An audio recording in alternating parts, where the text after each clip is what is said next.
Thank you, Lee, and welcome everybody to this wonderful venue, appropriately enough built in 1899 at the height of the West Australian gold rush. So it's appropriate that we are all here today.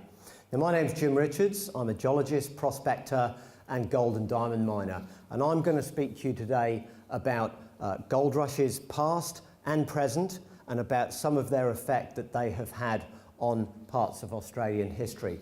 And when I say gold rushes, I don't mean the perfume by Paris Hilton. I mean real gold rushes, where you find this stuff. Now just, you know what, I won't hand that out actually. I'll just hang on to that, because gold can do strange things to people. It can make you, it can corrupt your values. It can make you do things that you might not otherwise do. And I have seen that in various parts of the world. And I have seen what this stuff can do to ordinary people. So we'll maybe touch on that a little bit later. But first, I want you to come with me to the Dolocothy gold mine in West Wales. This is the only known Roman gold workings in the United Kingdom. It is a fascinating place. It is a place full of romance and intrigue and history. And I want you to imagine a 17-year-old boy working there as a tour guide in 1985, getting captured by all of that history and romance. That boy was me, and that was where my infatuation and fascination with gold and diamond rushes began. Now at Dolocothy, you can see here a couple of the adits that, I'm just going to turn this off actually, I might just use my voice. We'll give that a go. Can you hear me all right, folks? Yep. Good, okay. Despite previous thinking, I think I can do much better, and then you can put up with all of the arm movements as well. Okay, so here are two of the adits that the Romans put in back at that over 2,000 years ago in quite a wild and woolly part of West Wales. Now these were dug by hand, and when you go into these adits, they're quite low, they come up to about there on me. You can look up into the roof of those adits and you can see thousands of tiny little pick marks made by stone hammers by the local tribe, the Domitii, who put in those adits. And it's quite a poignant reminder when you run your hand over those little pick marks of exactly the kind of labour that took place to create that mine all those many thousands of years ago. Now, after they had mined out the quartz, and I'll just show you how that stuff formed, if you imagine a series of fluids running through some rock, okay? Those fluids need a pathway, and they're the fluids that are hot. They're about 200 or 300 degrees Celsius. They're salty water, and they are carrying the gold. They are gold mineralizing fluids. They need a tunnel or a pathway to go through. And when you fold rocks, if you imagine folding these playing cards like this, you've all done it, I'm sure, you get all those little holes in between the playing cards. It's the same when you fold rocks. And that is what happened at Dolocothy, is that when the rocks were folded, all these holes provided a pathway for the fluids to go through, and as the fluids went through that pathway, the chemistry of the fluid changed and altered as it interacted with the rocks, and the gold dropped out in the form of quartz reefs. And that is what they were mining. They were mining this stuff. And for those of you who've seen it, you can see the gold in that rock, a beautiful high-grade gold specimen. But that is very hard. So how do you crush that up? Well, the Romans, with their amazing technology at the time, used a technique which is demonstrated here by Pliny in his wonderful treatise published in Roman times, the very first encyclopedia. And here he shows a technique called fire setting. And you set a fire on top of the quartz vein. You pump it up with bellows to 200 or 300 degrees Celsius, and the quartz becomes so hot that when you immediately douse it with water, the quartz shatters. and then you repeat the process and so forth. And that is how the Romans mined. In those adits I just showed you, that's how they mined. And indeed, in some of those areas archaeologically, you can still see the soot on the ceilings from that ancient mining technique. And in here you can see the gentleman doing the fire setting underneath, and he's coughing and spluttering, a pretty unpleasant job. And I think the guys on the top were probably the geologists who weren't doing too much at all. So things haven't changed that much since those days. Interestingly, Pliny, who wrote this treatise, died as almost the first geologist, really. He died in a geological event. Anybody know what that was? That was the eruption of Vesuvius. So it was a way to go for a geologist, really. Okay, so after they'd mined the material, the quartz material, they had crushed it up with stone-tipped hammers, and then they laid it on this hillside, which the adits are just here. They laid it down on this hillside, and they set the water at the top. There was a series of aqueducts that brought the water up here, and the water was let loose, and the flood would take the ore down the hillside, and on the hillside were placed a series of sheep's fleeces. And the fleeces would catch the very fine gold, and the waste material would get flushed down the hillside. At the end of that operation, the sheep's fleeces would be hung up to dry. They would then be burned, and at that point, once they were burned, you could flush away the ashes, and you would remain with the gold in the bottom of the pan, and that's how they eventually got the gold. And if you cast your mind back to Greek mythology of Jason and the Argonauts, that may well be where the legend of the Golden Fleece came from, and that is an ancient mining technique that was quite well known. So that was my time at the Roman gold mine at Dolichothi. I was so inspired by that at the tender age of 17 that I went on to study geology at London University. Now, the problem at London University was that my fascination with gold mining wasn't quite fulfilled by the dry lectures in mineralogy and structural geology and stratigraphy, interesting topics though they were. So I used to haunt the bookshops at Charing Cross Road and read all the old books about ancient or old gold rushes. And I got quite wrapped up in that. Became quite good friends with some of the old bookshop owners, and they were all old books. There were no modern books about gold rushes back in the 80s. And so from that inspiration and knowledge, I suppose, I constantly had a thing in the back of my mind, you know what, I'd love to have done something like that. It's a pity you can't do that kind of thing nowadays. So being of an adventurous spirit, I decided the next best thing I could do was join the army. And so I went to join the army after my time at university.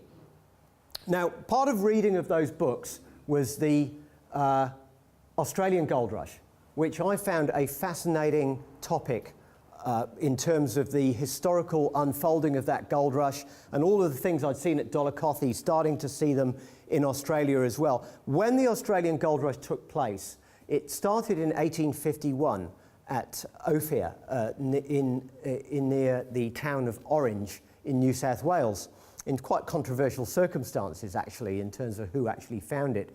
But quickly it unfolded into Victoria, and that became what was the largest or greatest gold rush of all time in many ways. In the first 3 months of the Victorian gold rush, they pulled out 3 million ounces, which is nearly 5 million Australian dollars worth of gold, billion Australian dollars worth of gold. Quite a staggering amount of money flowing into that tiny colony with a very small population.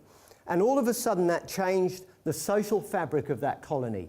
Those people who were good with their hands, who were good at manual labor, who were practical, those people suddenly rose to the top through their endeavor at prospecting and hard physical work.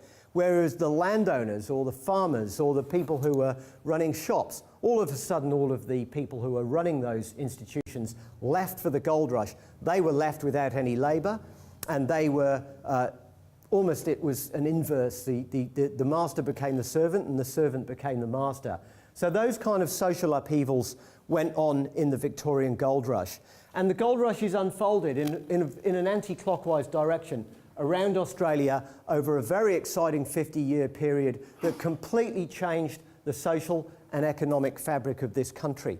And I'm going to show you a beautiful image now by a British artist of the Victorian Gold Rush. And the reason I'm showing you this is because it's an early days of the Victorian Gold Rush. You can see some of the implements and some of the tools that they used in order to extract the gold. First thing to notice is there's not much water in that creek. So big difference between California that had gushing rivers where you could wash your gold quite easily. In Victoria and most of Australia, there was nearly always a water problem wherever you were. So that meant that instead of just forming sluice boxes, they used this machine here. Anybody got an idea what this machine might be called here? Cradle. Yep, cradle. Well done. Cradle or a rocker. The gold-bearing material was put in the top, and it was flushed through with water. 2 men normally operated that. Flushed through with water, and the gold-bearing material would fall through the sieve, and the coarser material, you'd check it for nuggets, then chuck it out, and you'd shake it with this handle here. You'd be rocking it. That's why it's called a rocker or a cradle at the same time. And the gold-bearing material would fall through the bottom and be caught in riffles. Gold, having a specific gravity of 20, was almost 10 times heavier than quartz with a specific gravity of 2.8. But the problem that you had with water, so that method was 10 times quicker than using a gold pan, something that you could also agitate to get gold out using gravity, but it was far more inefficient. But I mentioned the problem with water. So any idea what these big buckets were for here? They're for washing the gold-bearing ore that's covered in clay. It was called puddling, and you agitated the gold-bearing material, and the gold-bearing material would come out of the clay to form a colloid. The gold dust would fall to the bottom, and the clay would get washed out. And that was then, the gold-bearing material was then put through the rocker. So all of these different hand-bearing techniques were used widely in the first 2 or 3 years of the Victorian Gold Rush. And from that, many millions of ounces were recovered. An enormous boom ensued, which led to the building of some of these beautiful buildings. This is one of the finest 19th century buildings in Australia, the old Treasury building in Melbourne, finished in 1862. And that was designed by a British architect who was only 19 years old. And again, that gives you some idea of the social mobility changes that were brought about by the gold rush. All of a sudden, young people, you wouldn't get a 19-year-old getting a crack at something like that these days, but young people had a real chance to get ahead, freed from the social mores of and capital constraints that held them back for centuries prior to that. However, by 1854, a lot of the issues that were the social issues were brewing up. In order to control the gold diggers and the prospectors, the governor at the time, who was a very martinet and unimaginative man, put in place a system of licenses, mining licenses, for which the diggers had to pay a vast sum to dig an area of ground not much bigger than this area here that I'm talking from. Now that became a point of contention and a point of enormous argument between the gold diggers and the police and the authorities. The police were completely corrupt, and they were using things such as the sale of alcohol and the mining licenses to extort money from the gold diggers. But the gold miners were not a pushover bunch. Many of these men had come from California, and they'd come from areas in which they had quite difficult lives, and they had learned the hard way to stand up for themselves. So this all led to a face-off or a standoff at the Eureka Stockade in 1854 in Ballarat. One of the most famous incidents in Australian political history, all born from the gold rush at Ballarat and Victoria. The men formed, several thousand of them, burned their licenses. They refused to take any further part in the political of their political masters there, and they declared their own republic. They put their own flag up, the Southern Cross flag, which is now taken by the CFMEU trade union, and they declared their own republic. Well, the authorities were not going to have that, and the following morning they attacked that encampment there with 250 odd soldiers who were highly trained. It was a massacre. There were 22 diggers killed and many, many more injured. There were 6 soldiers and police killed as well. And ensuing from that, there was a huge amount of violence and intimidation for days and weeks afterwards.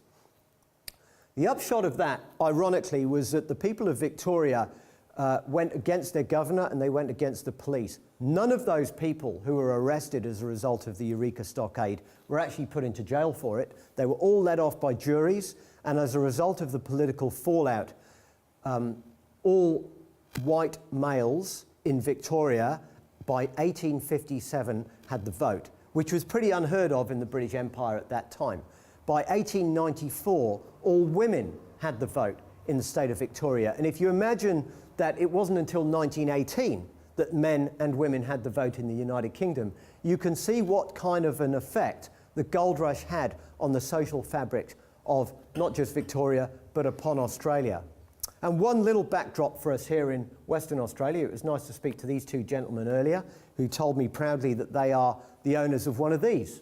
This is a miner's right. This is my company's miner's right, and an individual can get one too.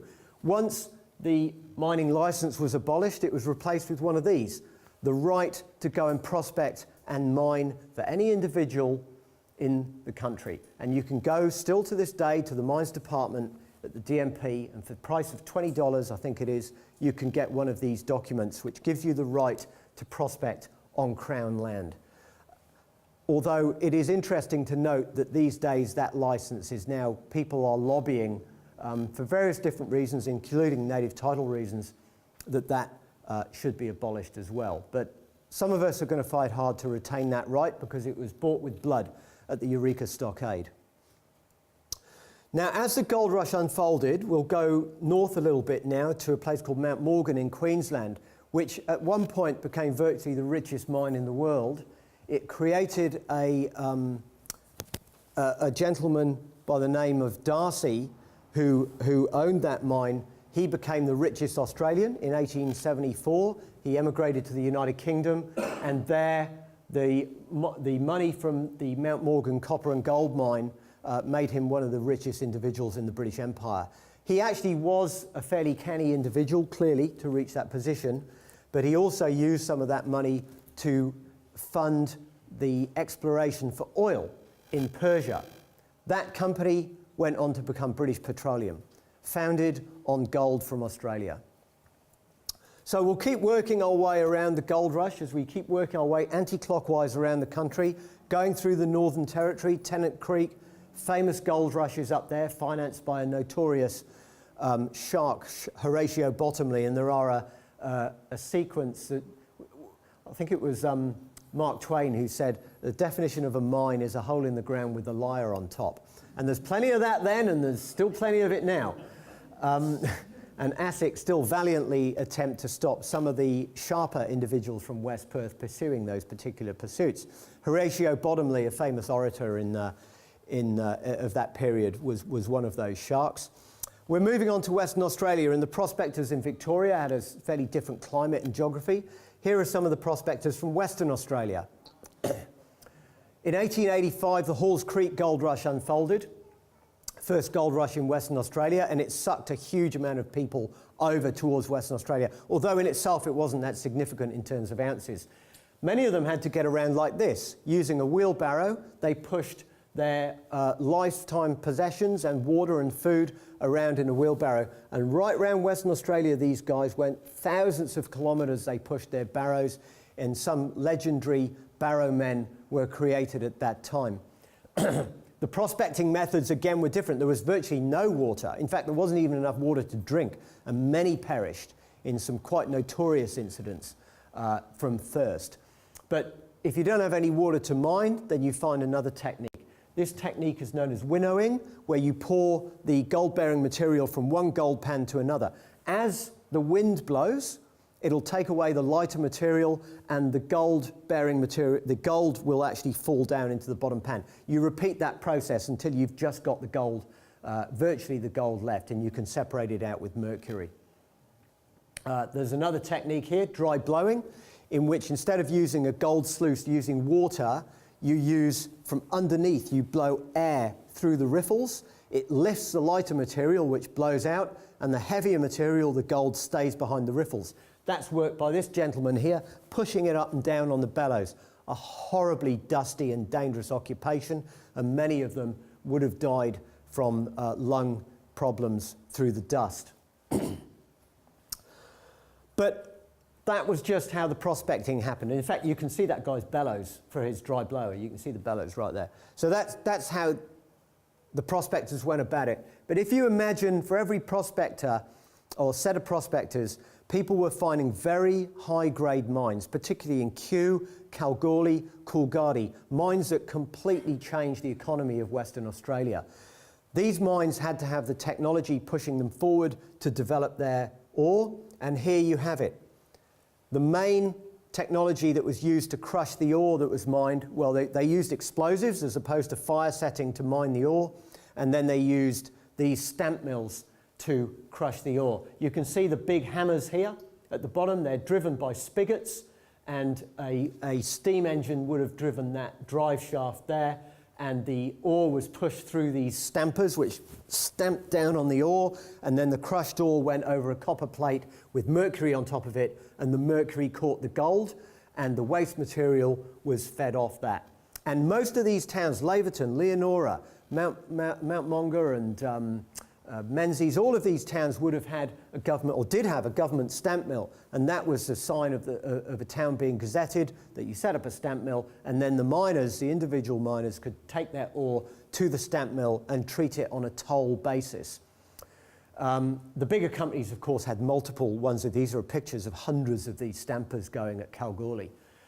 Now, it's interesting, if you go back to De Metallica Ray, the 16th century book, the first proper book about mining.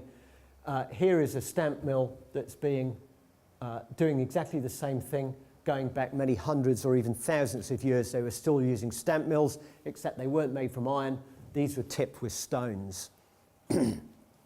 So all of this money that was getting generated in the 1890s had to go somewhere. You just look around you, including this building here in Fremantle, went into the architecture as people manifested the new wealth and the new enthusiasm and confidence in the colony by building these magnificent buildings.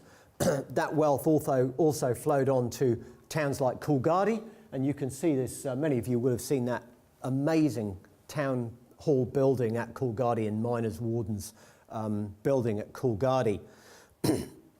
And it is interesting to note historically that at that period, the miners who came in, virtually all came in from the eastern states. There was a complete demographic change in Western Australia. And at that point, the Federation of Australia was on the political agenda too. Now, many of you might think that, you know, the Federation of Australia was sort of one step towards the inevitable federation of these colonies. But in fact, politically, Western Australia was very inward-looking. It did not want to be a part of the Federation of Australia in the earlier days. It was actually only the influx of these vast amounts of people from overseas and from the eastern states that politically changed the makeup of Western Australia enough that it could become a part of the Federation. In fact, the politicians here didn't even want to vote on being a part of the Federation. And it wasn't until both the eastern states colonies and the British government threatened them with annexing all of the goldfields, which overwhelmingly did want to become part of the Federation. They were going to annex the goldfields to be a state on their own called Aurelia, that the Parliament here, with some subsequent regret, decided to do the vote to become, whether or not to become federated. And here is the vote, this wonderful photograph on whether to become part of the Federation or not. And when you look at somewhere like 2J, 79 people voted, which is a heart of Western Australian agricultural region. 79 people voted to become a part of the Federation, and 578 voted against being part of the Federation. Those towns did not want to join Australia. Where you look at, for instance, Coolgardie, 4,300 people voted to become part of the Federation, and only 170 voted against it. That is how polarised Western Australia was at that time. It's a remarkable political change within this place, all brought about because of the gold rush. And some, when you look at how we're being treated these days with the GST, may well regret that that vote took place in that way. And perhaps the political pendulum is swinging back a little bit more towards the idea of becoming independent once more. So we shall see on that, very early days.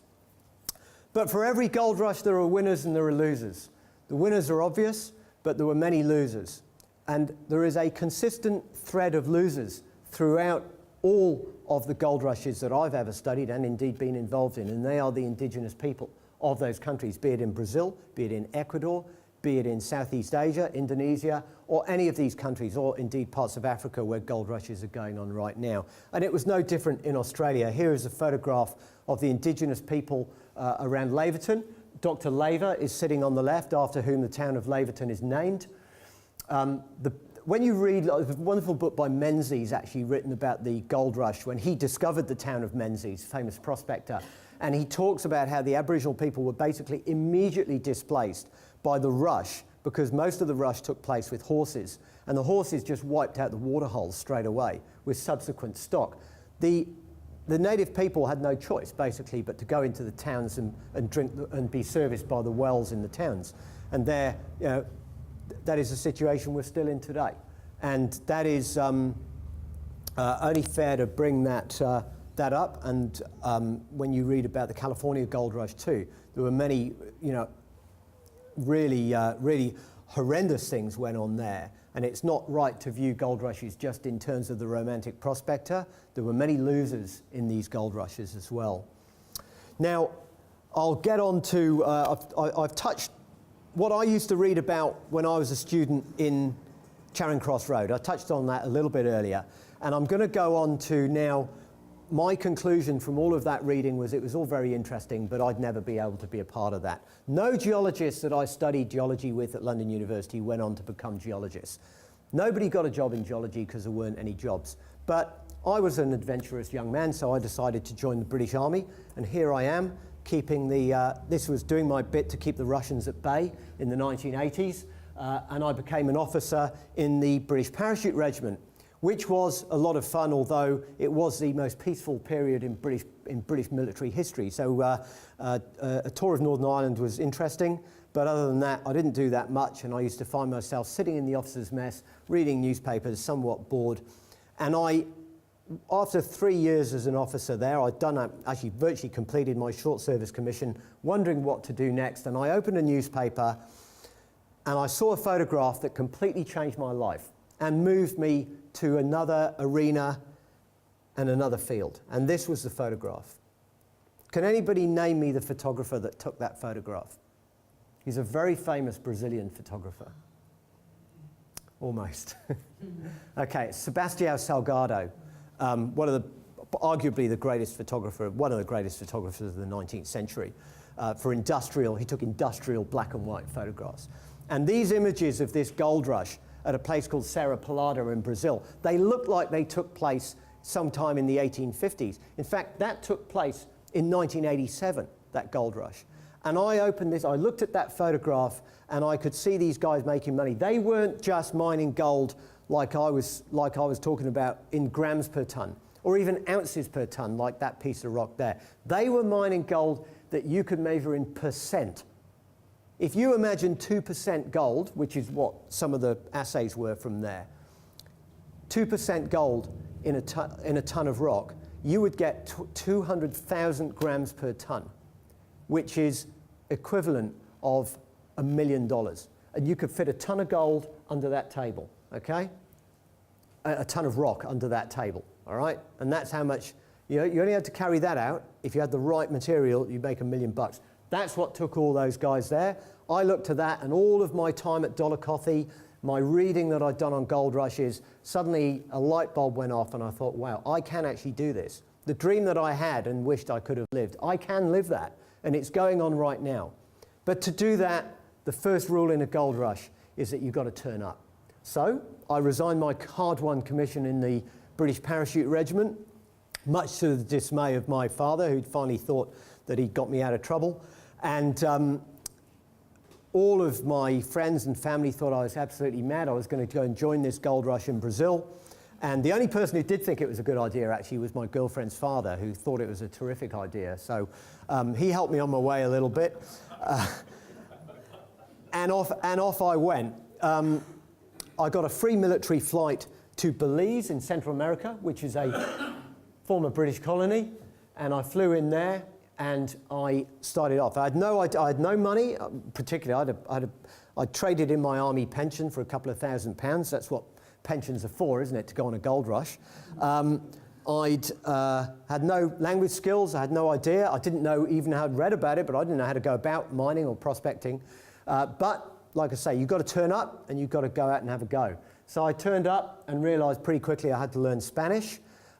So in Guatemala, I spent some weeks and became passable in Spanish. I worked my way through Central America, doing some prospecting in Honduras, where I lost most of that money I had, getting scammed and conned and so forth, and robbed as well, in quite an unpleasant environment, and eventually made my way overland, in fact, jumping the Darien Gap, of course, through Venezuela to Caracas. And if I know that Venezuela's got a pretty bad rap now, actually, and so does Caracas. It wasn't exactly a picnic back then, I can tell you. As you go through, I remember going through a bus in Caracas from the airport about 3 in the morning, and I saw one guy, he was dressed in rags, this bloke, and he was mugging another guy who was also dressed in rags. You know, it was a desperate place back then even. Anyway, I made my way trying to get to Brazil, so I went overland. I thought I'd try and go through Guyana, and eventually I got a fuel smuggling boat. There's a lot of fuel smuggling out of Venezuela. A fuel smuggling boat into Georgetown in Guyana. Now, by this time, my initial sort of, you know, the Parachute Regiment will give you the kind of insane bulletproof self-confidence that it takes to go and do something like that. But unfortunately, by the time loneliness and lack of money and lack of knowledge had got a grip on me, by the time I got to Georgetown, I was no longer the sort of cocksure young man that I had started off as. I was having considerable second thoughts about whether this was indeed a good idea. In fact, I should have rung my girlfriend's father to ask him, actually, but anyway, I didn't have the money for that. So I ran out of money in Georgetown. Now, Guyana is not a good place to run out of money, I can tell you that. It's one of the poorest countries in the world. There's about 700,000 or 800,000 on the coast, and the interior is completely covered in rainforest. There's only a few thousand people live there, a few thousand gold and diamond miners and indigenous Indians. It's a pretty desperate place, actually, and not a great place to run out of money. But out of desperation can come creativity, and I managed through meeting somebody there to snag a job with a Western mining company who for some reason couldn't get anybody to work out there. And they hired me as a geologist. Not that I knew what I was doing, but they did hire me. And they put me on a boat and took me down the Essequibo River, down to a place called Omai, which is a gold mining town there. Now, these rivers are almost Amazonian in scale. There's an island on the Essequibo River that's bigger than Barbados. It is absolutely enormous, these places. And there are various amounts of gold and diamond mining going on. Indeed, this is one of the last treasured repositories in the world. And as I went up this river on a boat, I took this photograph, one of many gold dredges that were dredging for gold in the Essequibo River. This was, so there'd be a diver out the front. He'd be sucking up the gravel from the bottom of the river. It would get sucked up into a header box here, and it would come down the sluice box here, and it would be caught in riffles in this sluice box. The sluice box is working nicely, that one, because you can see the water bouncing up and down, and that's a sign that it's at the perfect spot for the gold to drop out and the waste material to go out the back end of the sluice box. So that one's working well. And there were many of these dredges on the river, and I realised that maybe that's the kind of operation I could get involved in to make my fortune, which is what I'd gone out there to do. We ended up at Omai, which was the camp. There were about 120-odd men in this camp. Very difficult place to manage. There was no real middle management there, and in fact, I was put in charge of all the men, which I thought was a bit unreasonable on day one. But there we go. I had a bit of experience. On the other side of the river, there was a camp. In fact, it's just off there. It's just down there. There was a camp with about 12 alarmingly beautiful women who caused us some degree, or caused the men some degree of distraction. We had half the men had diarrhea. The other half had either malaria or dengue fever or some other type of tropical illnesses or ulcers or venereal disease. It was quite a rough and robust place, and what we were trying to do was this. We were trying to drill holes in the ground to find what became actually eventually the largest gold mine in South America at that point. 4 million ounces we discovered using these drilling rigs. That's a couple of the guys took this photo. Drilling in this jungle area and you put the holes in the ground, and then you pull the rock out and you measure the gold in the rock, you log it geologically, and you build up a geological model of what that ore body looks like under the ground. And it's quite a fascinating experience. It was a wonderful and beautiful place. The wildlife, it was teeming with wildlife, of howler monkeys, and I even saw a tiger at one point, and anteaters. You had sloths, and a giant anaconda across the road. It was about that thick, you know. It was just an amazingly beautiful place. There wasn't much there. We were sent up food once a week, but if you wanted to cook it, you had to make your own cooking facilities. This is how we bake bread, making an oven out of a 44-gallon oil drum. And everything you did, from toilets to everything else. The toilets, you just dug a hole in the ground and you put another 44-gallon oil drum on top of it to sit on. And then when that became a bit gross, you just moved it and dug another one, basically. But Omai was a fascinating place. And not only were we there finding gold, but people had been there 100 years before us finding gold. Here is some of the equipment they left behind. You'd hack your way through the jungle with a machete and you came across this. Amazing. There's a boiler here, and high pressure pumps here. That looks almost identical to the pumps that are on the Golden Pipeline that you can see that pump water to Kalgoorlie. These high pressure Victorian era pumps. And you can see, I'm standing there, so you can see the scale of this place. It was just enormous. And the reason they had all this mining equipment was because they were hydraulicking the hillside down here, and that hydraulicking was taking place all those years ago. And it's funny, when you went to that area when I was there, it was completely, it looked like virgin rainforest. It had to be pointed out to me where the cliff was that the hydraulicking had taken place. And the reason for that is that mining only covers very small footprints. The bush gets a chance to recover. With agriculture, you can cover entire regions and disassemble the environment accordingly. But with mining, it does only happen on a small scale. Admittedly, you completely trash the area you've got, but it is small scale, and thus it is recoverable too. Some of the other stuff that I came across here, here's me. You remember the stamp mill I showed you earlier? That's the remnants of an old stamp mill. And these stamps are about 3 times bigger than those stamps. That was a massive operation. How they transported it there is almost a mystery. But that was in the middle of the jungle in Guyana. I came across this gentleman one day as I was wandering around doing some mapping, doing an honest day's labour, mining for gold. Well, in fact, it wasn't an honest day's labour because he was stealing our gold, but he was working anyway, which is a good start. And if you cast your minds back to the rocker, basically this guy's just built himself a rocker.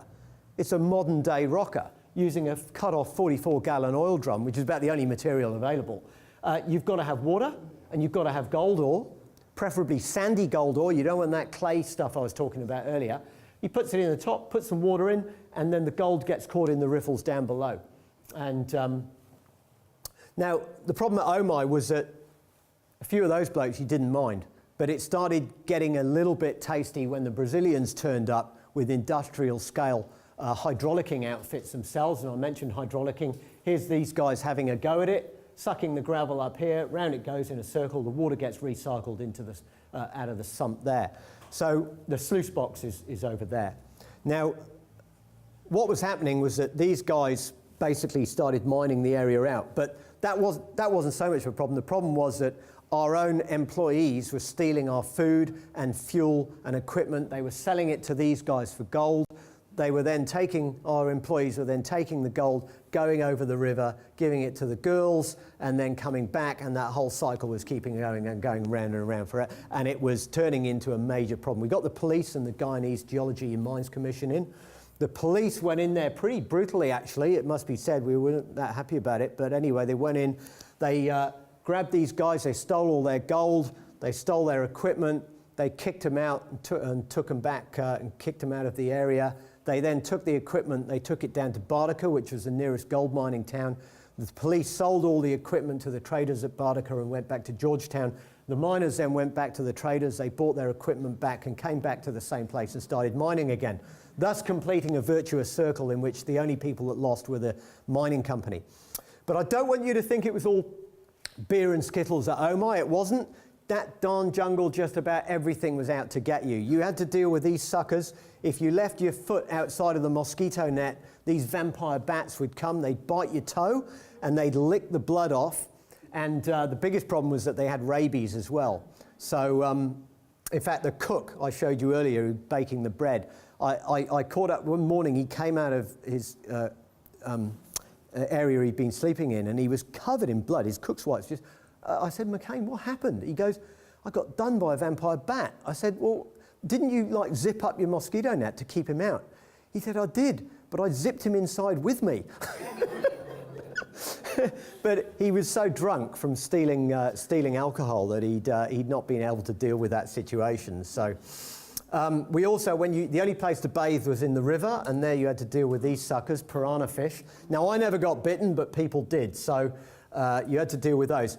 But anyway, I hadn't come to Omai in order to work for somebody. I'd gone to Guyana in order to Brazil to find my own gold.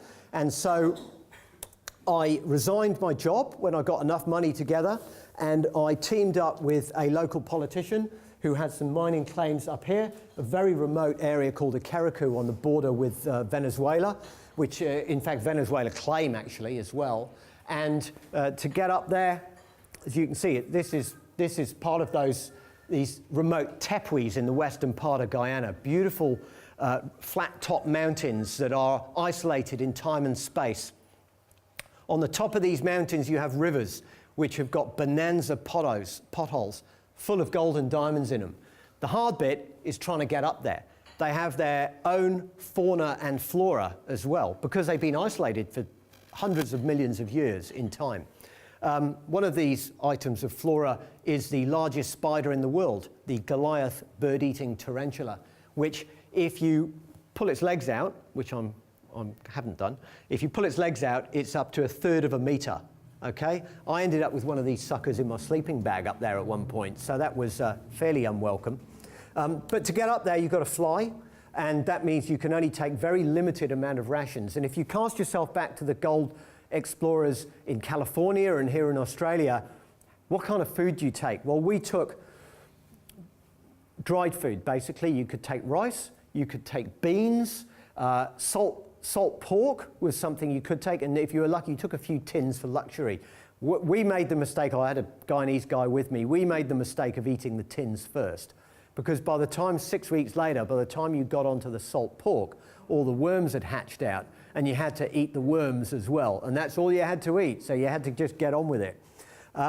This is our camp. It's a fairly modest little operation, but there's a bag of bananas up there, and that's where we lived for these periods of time. And right next to that camp is this river, where I'm standing here. We managed to do a bit of hunting, and we had some weapons available. And in that river, these are the high-grade areas. If you imagine trying to separate out gold and diamonds in a river, the best place to do it is in a waterfall complex where the water's flowing quickly and the gold and the diamonds are going to drop out. They get trapped in these potholes, things that look a bit like this. You'll have all seen these kind of things in rivers where the water swirls around and the rocks swirl around. If you imagine the heavy gold and diamonds dropping in the bottom of these, and then the lighter sand getting thrown out. And as the rocks circulate, they break up and the sand goes out. But the gold and the diamonds, because they're heavier, they stay in. If you multiply that by a few 100,000 years, can you imagine the treasure trove that you could get in the bottom of one of those? There's been potholes in the Orange River that they have taken out tens of millions of dollars worth of diamonds out of one pothole, okay? That is what I was after up on the top of this plateau. And this is the equipment that I bought, I put together and cobbled together with the meager resources I had.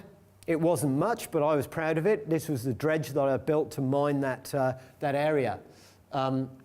You can see it's got flotation, you know, that's the inevitable 44-gallon oil drum for flotation. Beautiful Lombardini 8-horsepower diesel engine, which two men with a stick on their shoulders can carry between them. So it has to be portable because you're carrying it through all these, you know, inaccessible places.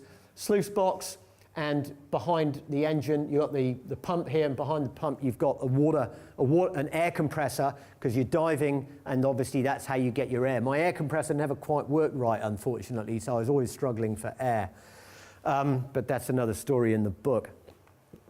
So after you've been, so you go down, you put the suction tube between your legs and you suck up out of those potholes whatever you can get. The gravels, you're after high-grade gravels. When you're on the bottom of the river, you're picking up the gravel in your hand, and it's so rich, and you shake it off in your hand, panning it in your hand, and you can actually see the gold in your hand when you're on a lead, okay? And when you're on that, you follow that and try to follow that. One of the divers, in fact, the week before I got to that river, a diver had been dredging out. You end up dredging a V shape like that. And he had dredged such a deep V shape that all of the material had collapsed in on him in a very nasty accident, and it took him a week to dig his body out. So there was a diver a week dying in Guyana, and I didn't want to be one of them, but it was quite a dangerous activity because you stand a very good chance of getting trapped. And the guy with me couldn't even swim, so that wasn't very helpful. So once you clean, at the end of the day, you clean the sluice box out and see what you got. And this is, you panned it off with a South American gold pan, which is a conical type gold pan, particularly good for finding fine gold. And here's, you can see some of the gold here. That's Charlie, the guy who was helping me out.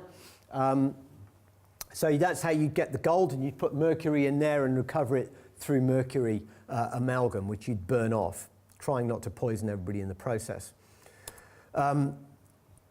The gravel you'd put through a sieve like this, a Saruca, Brazilian Saruca sieve, which you'd throw using centrifugal force. The heavier material, including the diamonds, would come to the middle. And as you jig it up and down, on a good day, you could have some of the most exciting times you can have with your clothes on and find these diamonds jumping out at you from the middle of that sieve. And it was a really good, fun thing to do at the end of the day.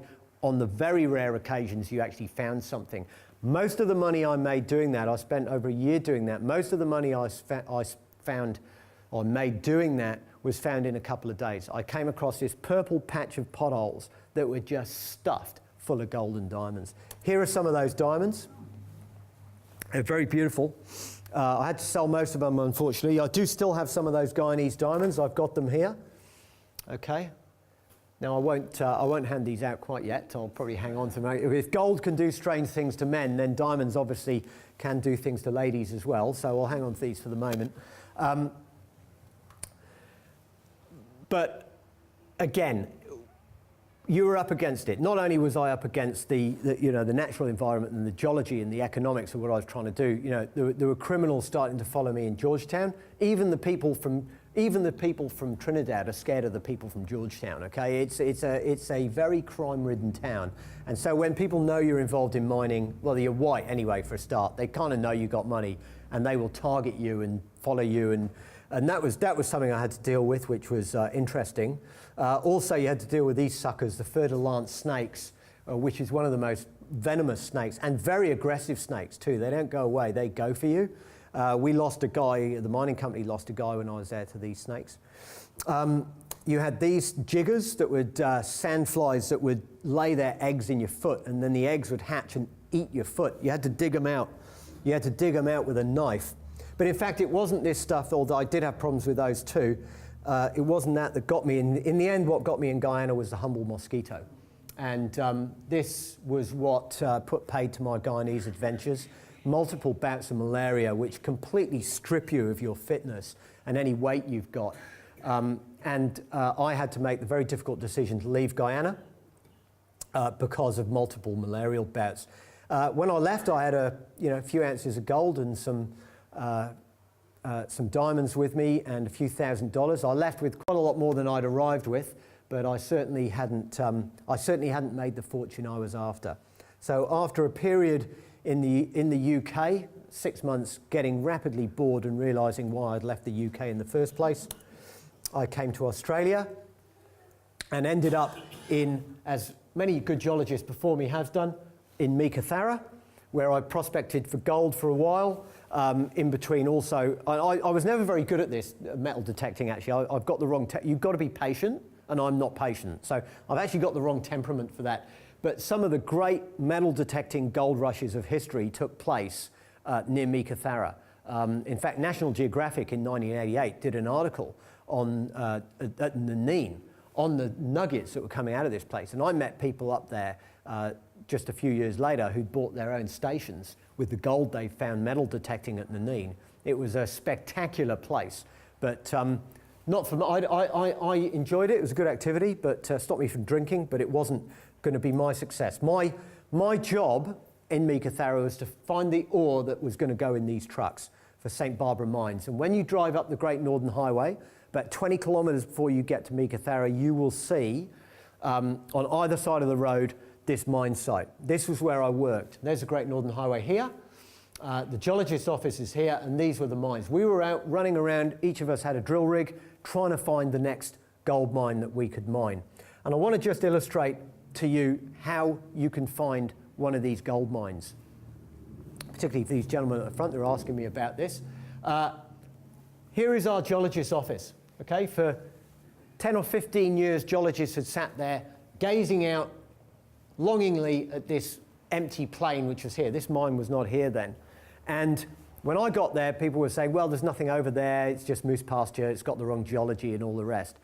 Well, a few months after I got there, you reviewed some old work, some old drilling, and there was indeed some hits here. I took a drill rig here and I started putting holes in here. In 2 days of drilling holes there, I discovered 160,000 ounces of very high-grade gold. The mill was only over here. It would cost you virtually nothing to get it out and treat it. That would be worth over $250 million in today's money for just 2 days' work, okay? That's the kind of wealth that you can create when you're mining gold. That's what those guys were doing in that hole in Brazil. That's what I was doing when I went to South America. That is what you're trying to do when you become an exploration geologist or a prospector or a miner. That's what you want.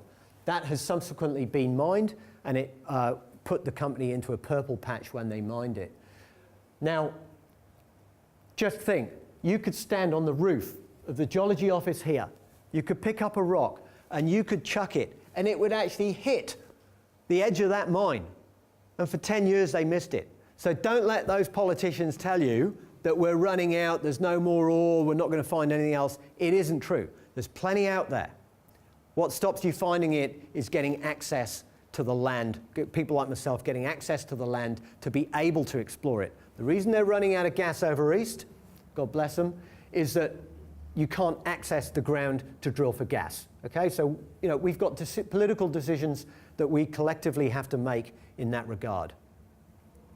So I'm going to finish up now, just show you maybe some of the modern, they're not really rushes, but these are some of the modern exploration techniques. So the geologists these days, here we are, this was taken about a month ago, this was up in the Kimberleys, exploring for diamonds using ground-penetrating radar. For those of you who've seen the Time Team program on BBC, some of you might like that program, loved by archaeologists, this technique to look at what the subsurface has got. So we're using that to try and track rivers and find alluvial diamond deposits in ancient rivers, using ground gravity techniques to find diamond pipes. And when you find one of these anomalies that you want to drill, you go and drill it and hopefully find something. And although I'm smiling there, we didn't find anything, unfortunately. Here we are camping out in the Nullagine. This is a gravel at a place called Banana Hill, quite close to the Nullagine township, and that's quite a famous diamond. One of the few places you can go in Western Australia, you can actually dig out gravels with diamonds in it, if you're lucky. I've tried it twice and I haven't found anything yet, so I need to take a bigger sample is the answer to that. Here's a diamond project I'm working on. My company, POS Minerals, is working on at the moment, and this project in the West Kimberley has got these old ancient alluvial channels which have got these beautiful yellow diamonds in them that are just stunning. And we're hoping to get permitting, etc., for that project, and hopefully next year be testing that project. But don't think the diamond and gold rushes are a thing of the past. This photograph is of a famous diamond rush at Marangi in Zimbabwe that only took place in 2008. It started in 2006. This photograph was taken by a friend of mine who, Ian Fisher, who led the company that found that. He was a former soldier in the Rhodesian army, a door gunner in one of the choppers there. Quite an interesting guy, actually. And they found this. These people are very, it's one of the few you can actually pick. It was so rich, probably the richest diamond discovery I've ever heard of. You could pick the diamonds up off the surface, and these women are doing that and they were covered in laterite, so you had to judge whether they were a crystal shape or not, because they were covered in iron. And they made considerable fortunes were made, but Robert Mugabe moved in, unfortunately, and in a very brutal crackdown, kicked all these people off. There was a diamond rush there. I've got other pictures from Ian, and they are amazing photographs of a diamond rush unfolding there in Zimbabwe. Here's a gold rush in La Ricanada in Peru in the only about 10 years ago, and that's still going on. As the glaciers retreat, gold-bearing gravels are getting uncovered, and this is now the highest, just only formed a few years ago, the highest city in the world, La Ricanada, at 17,000 feet, all formed on the basis of gold mining, a desperate place. So I want to just leave you with the thought that mining can be done properly, or it can be done badly and poorly. Our aim should be to do mining properly and leave the environment and the country better than how we found it. One example of this is what Chevron have done in their gas developments up on the Northwest Shelf. They have taken the whole of Dirk Hartog Island, which is a massive island. They have removed all of the feral goats and all but one of the feral cats. I think they've managed to get that sucker now, but it took them about 4 years. Very clever cat, that. From Dirk Hartog Island, they've reintroduced the native marsupials there and the flora and fauna, and that is a great example of how mining can be done to benefit the environment. So I'm finishing now. I'd be happy to take any questions. If anybody would like to, I've got a book which outlines some more of what I've done, I suppose, and some of the stories I've told you. And that's all I've got. Thanks very much.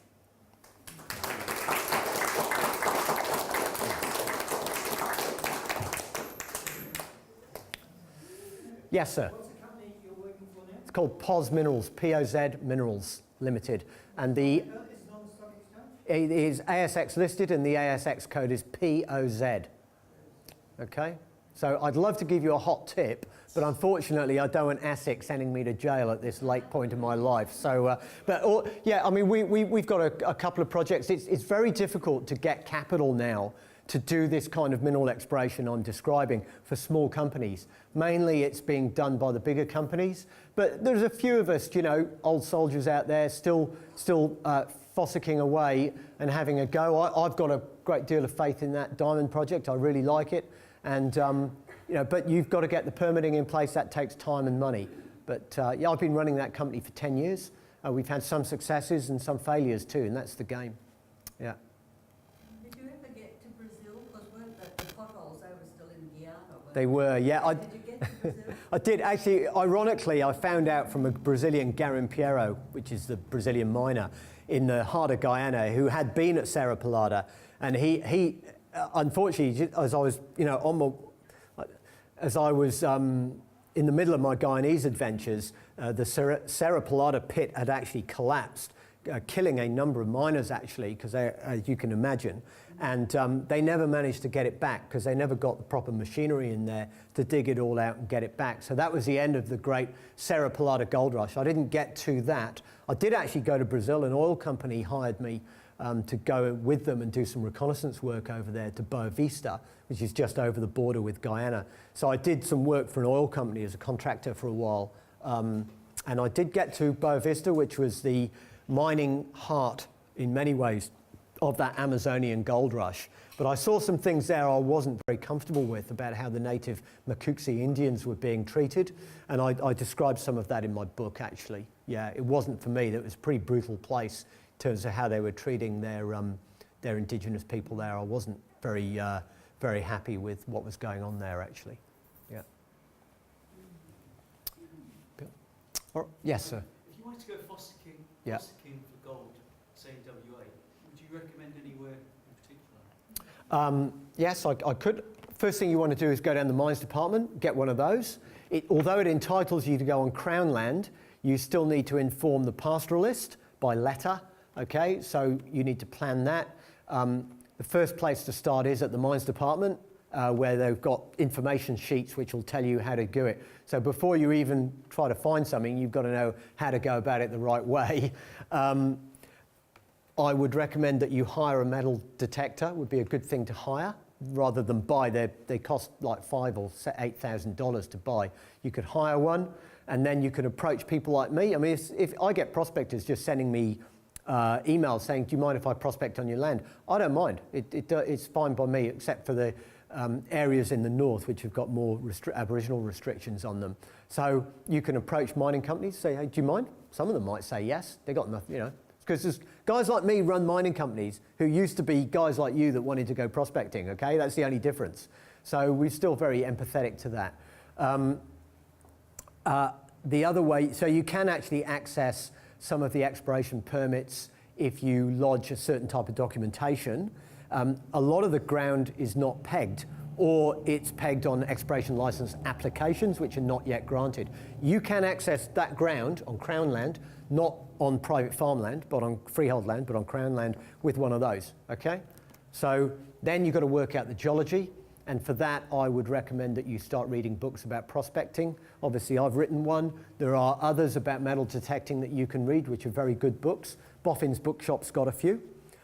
Read some of those books, and then just go out and have a go. When you go out and have a go, you'll meet people, all right, who are doing it, and then you'll learn off them as well. But like I say, the first rule in a gold rush is you've got to turn up. So that's the way to go. Okay, all right, no, we're out of time, so thanks very much, folks, for coming. I really appreciate it. Thank you. Cheers.